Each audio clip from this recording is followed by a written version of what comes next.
अरे यार, या गाडीला पण आत्ताच बंद पडायचं होतं का? एक तर ऑफिस मधून निघायला उशीर झालाय, ती मीटिंग संपेना.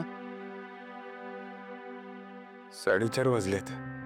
पारू जर का माझ्या आधी पोचली तर खूप गडबड होईल.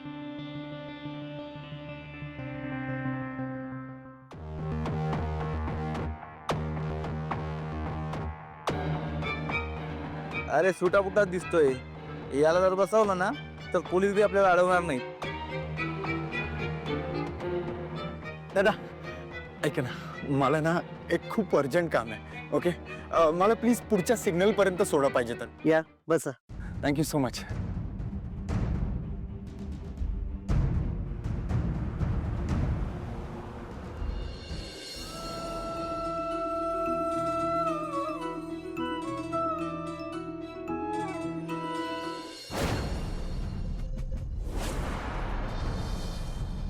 काय झालं साहेब? कुठे चालला साहेब? समोर चाललो होतो.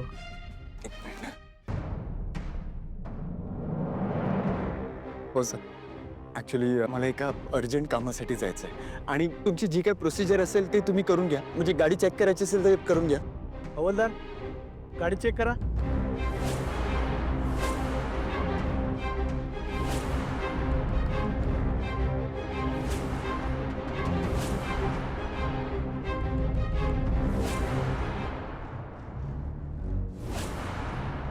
ओ साहेब, गाडीत बॅग भरून पैसे ए पळ. ए थांब, कुठे पळतोस? प्लीज, मला खूप अर्जंट एका ठिकाणी पोहोचायचं. प्लीज. नाही नाही आदित्य सर, तुम्ही जाधव? तुम्ही यांना ओळखता? हो. म्हणजे या अगोदरही हे तुरुंगात होते? साहेब, माझा आजपर्यंत कुठलाच क्रिमिनल रेकॉर्ड नाहीये. हे खरं बोलताय, जाऊ दे यांना. ठीक आहे, आता सोडतोय तुम्हाला. थँक्यू. चला रे, गाडी घ्या पुढे. तर कसं जाऊ मी? काय झालं साहेब? काही प्रॉब्लेम आहे का? ऍक्च्युली मला एका ठिकाणी जायचं आहे आणि साहेब ही घ्या माझी चावी. उद्या मी गाडी बंगल्यावरून कलेक्ट करेन. Thank you. Okay. Thank you so much sir.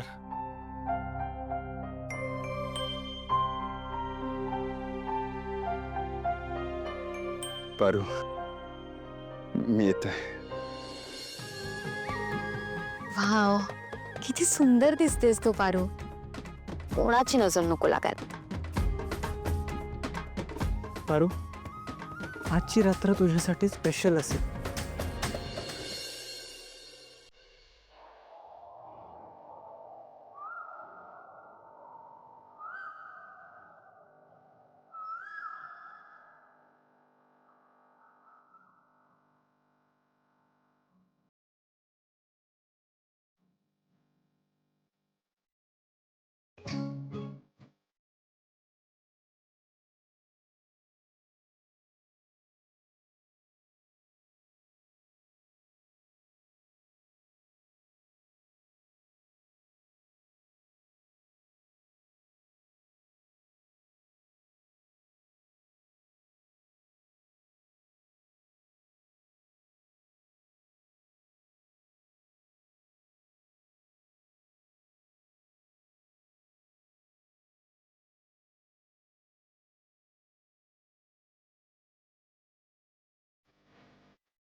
Aditya sir, इकडं कुठं आलो आहेत आपण?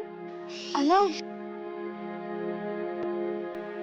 पारू, तुझा विश्वास आहे ना माझ्यावर? वय, मग डोळे बंद कर.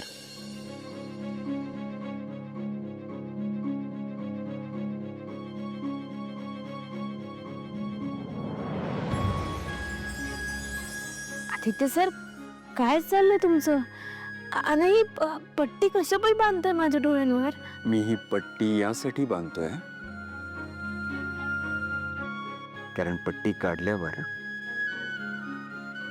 तुझं आधीचं जग पूर्णपणे बदललेलं असेल. आपण एका वेगळ्याच दुनियेत असू आणि ते जग माझं असेल.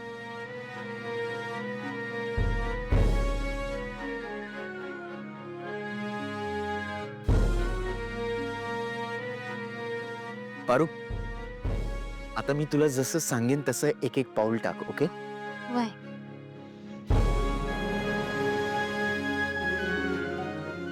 यु नो व्हॉट पारू, हा प्रवास कसा आणि कधी सुरू झाला ना कळलंच नाही. एक भाबडं सपान घेऊन अल्लड अशी पारू किर्लोस्कर घरात आली.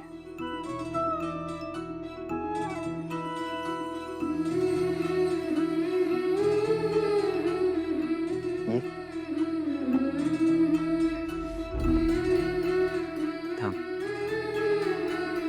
तुझी पहिली ओळख म्हणजे लॉन मध्ये बेसुरी गाणारी एक मुलगी. चांदोबा चांदोबा भागलास का लिंबोनीच्या झाडामागे लपलास का ऊस खात आईशी हुज्जत घालणारी एक मुलगी.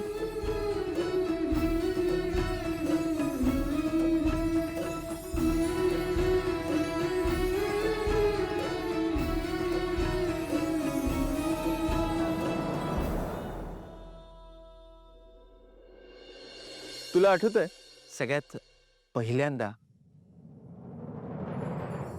मी मैत्रीचा हात पुढे केला होता?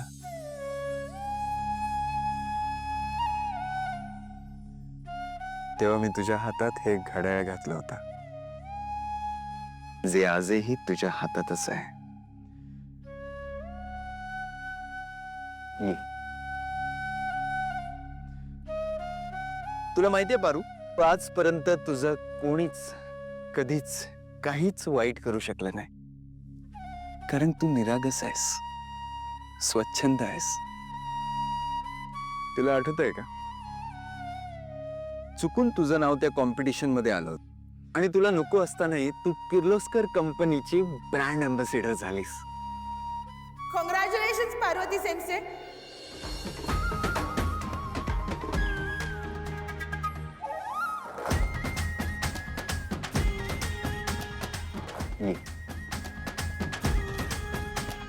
याच सगळ्या छोट्या मोठ्या क्षणांनी मला कळलंच नाही आपली मैत्री एवढी कधी घट्ट झाली. तुझं रोज सकाळी माझ्या रूम मध्ये जास्वंदीचं फूल घेऊन येणं, आदित्य सर, हे तुमच्यासाठी छोटीशी भेट. आणि मग आला पारू तो दिवस जेव्हा नियतीने खेळ खेळला. ध्यानी मनी नसताना मला पारूचा धनी केला. नाव काय म्हणालस तुझं? आदित्य. आदिनाथ, माझे धनी आहेत. प्रीतम साठी का असे ना,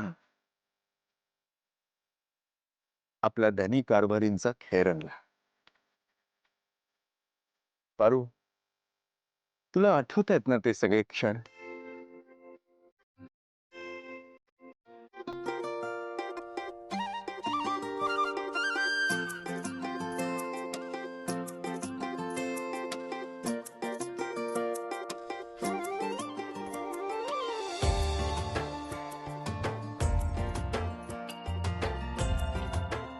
तेव्हा मी स्वतःला आयुष्यातला सगळ्यात सुखी माणूस समजत होतो.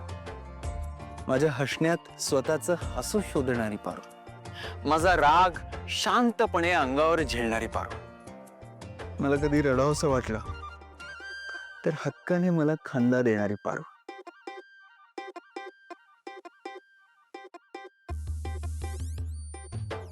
पारू, तू फक्त मलाच नाही, माझ्या संपूर्ण कुटुंबाला वेळोवेळी वाचवलंस. तुझे कसे आणि किती आभार मानू मला खरंच कळत नाही. ये पारू, माझ्या आयुष्यातल्या प्रत्येक वळणावर तू माझ्या सोबत होतीस, आहेस आणि राहशील. मग हा योगायोग कसा असावा?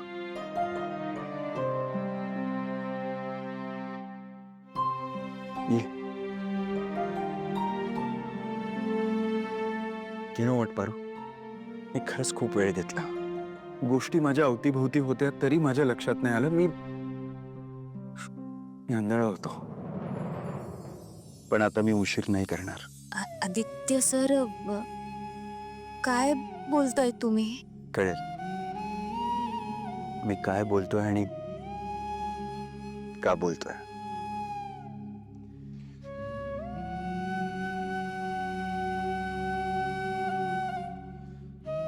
निघूयात पारू त्या पलीकडच्या जगात.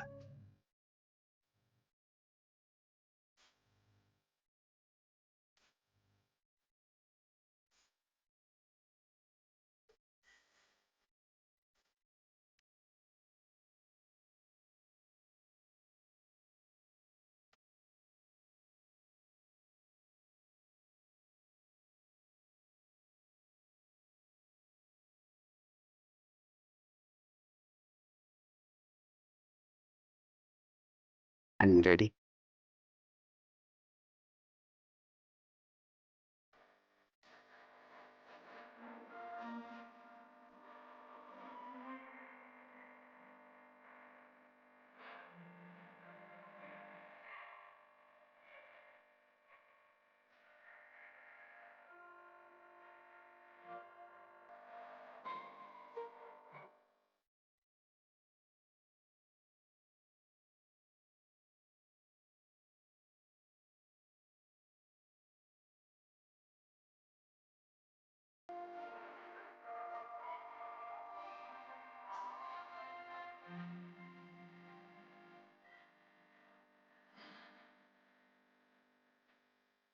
आदित्य सर, हे हे समजा माझ्यासाठी? आजची रात्र ही फक्त तुझ्यासाठी आहे. स्वप्नात असल्यासारखं वाटतंय समजा. अगदी डोळ्यात साठवून ठेवावे असे क्षण आहेत समजे. आदित्य सर, तुम्ही माझ्यासाठी लई काय काय करताय.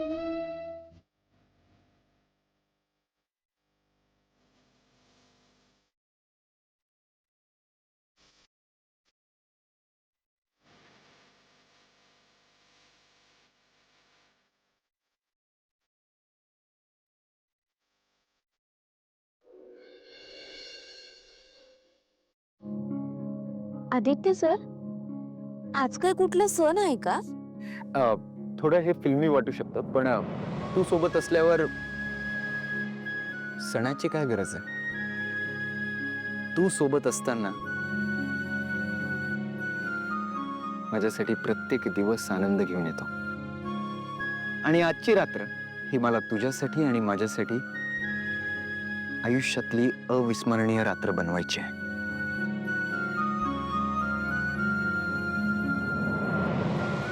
आदित्य सर, दिवस कसे भुरकन उडून जातात ना. म्हणजे बघा ना, मी गावाकडनं इकडे जेव्हा आले तेव्हा मला काय बी माहित नव्हतं. इकडे आल्यावर मला तुमच्यासारखा चांगला मित्र भेटला. खरं सांगू, आधी ना मी तुम्हाला लई घाबरायचे. साधं हसायला बी यायचं नाही तुम्हाला. असं वाटायचं की म्हणजे तोंड असं केलेलं असायचं की जणू काही समजा जगाचा भार तुमच्याच डोक्यावर आहे. पण नंतर माझ्या लक्षात आलं की तुमच्यात बी एक माणूस आहे, ज्याला मन आहे, ज्याला हसायचं आहे, रडायचं आहे, ज्याला दंगा घालायचा आहे, ज्याला फक्त आपली माणसं पाहिजेत. पिरमाची माणसं जी फक्त त्याची असतील, आपली असतील. आदित्य सर, मला तुम्ही रोज नव्यानं समजत गेलात. माझं सोड ग. तुझं हसणं अरे, तुझं हसणं, तुझं बोलणं, तुझं वागणं, तुझं जगणं हा एक खूप मोठा कॅनव्हास आहे. ज्यावर रोज मी वेगवेगळी चित्र बघतो. आणि तुझे डोळे, तुला विश्वास नाही बसणार, पण पारू, एखाद्या हरवलेल्या माणसाने जर तुझ्या डोळ्यात बघितलं ना, तर त्याला त्याचं अख्खं आयुष्य सापडेल. आणि ज्या माणसाकडे सगळं काही असेल, तो तुझ्या डोळ्यात बघून आयुष्यभरासाठी हरवून जाईल. तुझं हसणं असं वाटतं पावसाचं थेंब आळवाच्या पानावरून हळूच घरंगळत आहे. आदित्य सर, मला ना तुम्ही आज वेगळेच वाटताय. म्हणजे कवी झाल्यासारखं वाटतंय बघा. हा, तो प्रॉब्लेम माझा नाही आहे, तुझा आहे. तुझ्या समोर असलं की शब्द पण कविता बनून बाहेर पडतात.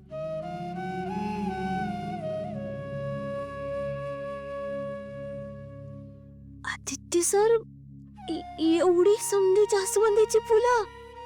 तू तर रोज मला जास्वंदीचे फुलच देत असतेस ना. पारू, आपली आपली गोष्ट, आपली कहाणी आहे ना, या जास्वंदीच्या फुलांशिवाय अपूर्ण आहे. तुझ्या या जास्वंदीच्या फुलांमुळे माझं आयुष्य इतकं सुंदर झालंय ना, इतकं रंगीत झालंय की आता मला दुसरा कुठला रंगच दिसत नाही.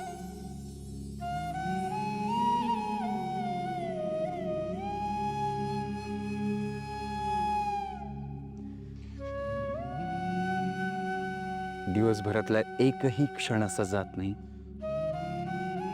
जेव्हा तू दिलेलं हे जास्वंदीचं फूल मला आठवत नाही.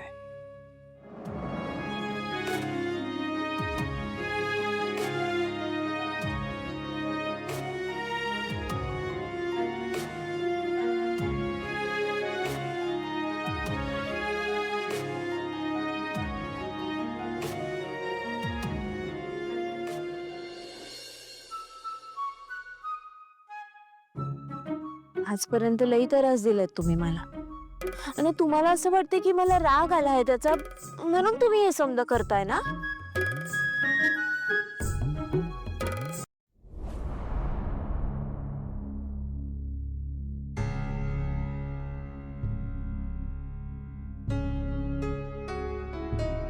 लहानपणापासून सगळ्यांना असं वाटायचं की मी खूप शांत मुलगा आहे, आणि मलाही आठवत नाही मी कधी कोणाची खोडी काढली. पण तू समोर आलीस की असं वाटतं की तुझ्यासोबत खूप मस्करी करावी, खूप गप्पा कराव्यात, खूप गावाकडच्या गोष्टी ऐकाव्यात तुझ्याकडं, आणि तुझ्या बोलण्यात हरवून जावं. मला माहिती आहे पारू, मी तुला खूप त्रास दिलाय, पण तू मला समजून घेऊ शकतेस ना. मग हायच मी समजूतदार. ऑफकोर्स तू आहेस समजूतदार, सुंदर, हुशार, सगळ्यांना जीव लावणारी. मग पारू, म्हणजे मी जो त्रास देत होतो तुला, त्या मागची भावना तुला कळत नव्हती का? आदित्य सर, एवढं समजा कौतिक केल्यानंतर कुणाचा बी राग जाणारच ना. मग गेला ना तुझ्या नाकाच्या शेंड्यावरचा राग. आदित्य सर, खरं तर ना मी तुमची मस्करी करत होते, मला राग आलाच नव्हता.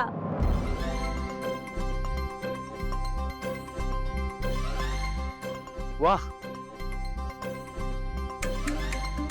पण सर, मला एक कळत नाही, म्हणजे ना आज माझा वाढदिवस, ना आज तुमचा वाढदिवस, पण मग एवढी समधी सजावट कशा पायी?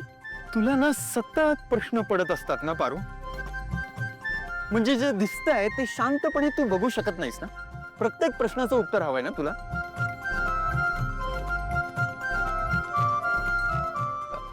बरं, ठीक आहे. मग मला सांग, आयुष्यातला एखादा क्षण अविस्मरणीय करण्यासाठी खूप प्रयत्न करावे लागतात ना. वय, ते तर आहेच. पण तुम्ही काय बाबा, तुम्ही तर हेलिकॉप्टर मधनं उडणारी माणसं. आज हे असं नाव वगैरे बरं सुचलं हो तुम्हाला. अरे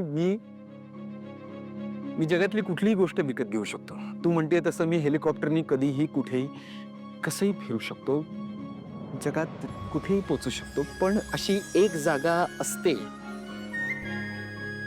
जिथे पोचण्यासाठी तुमचा पैसा, तुमची संपत्ती, तुमची प्रतिष्ठा याचा काहीच उपयोग होत नाही. अशी कुठली जागा आहे सर? हृदय. ही हृदयाची एकमेव अशी जागा आहे जिथे फक्त जवळची आणि हक्काची माणसं असतात. मग तुमच्या हृदयात तर लई माणसं असतील ना सर? नाही, माझ्या हृदयात फक्त एकच व्यक्ती आहे जिने माझ्या अख्ख्या हृदयाचा ताबा मिळवलाय.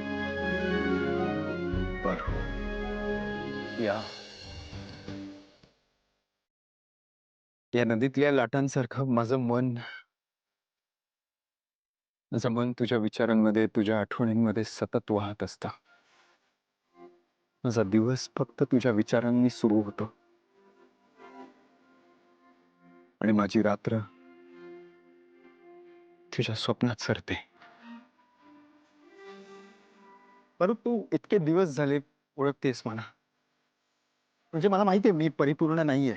तसं या जगात कोणीच नसतं आणि तसंच मीही चुकतो, चिडतो, रागवतो, प्रसंगी कोलमडतो. अशा प्रत्येक क्षणात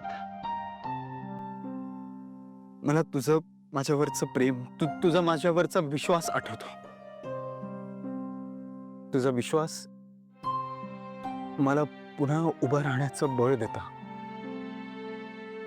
पर तू माझ्या आयुष्यात आल्यापासून माझं अख्खं जग बदललंय. म्हणजे कसं सांगू, तुझं माझ्या आयुष्यात असणं मला आतून बाहेरून शांत करतंय. पर तुझ्याशिवाय माझं जगणं, माझं असणं सगळंच निरर्थक आहे. तू माझ्या आयुष्यात आहेस तर माझं जगणं स्वर्ग आहे. तू जर नसशील तर सगळंच व्यर्थ आहे.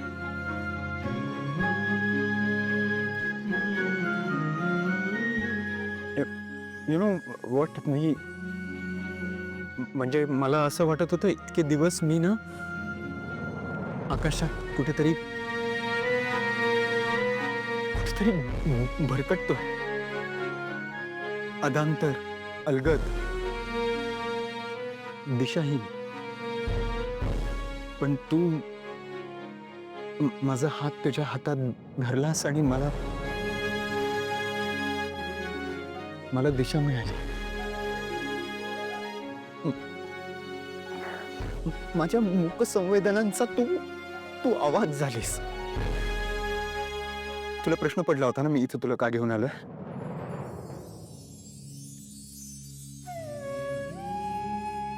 कारण पारू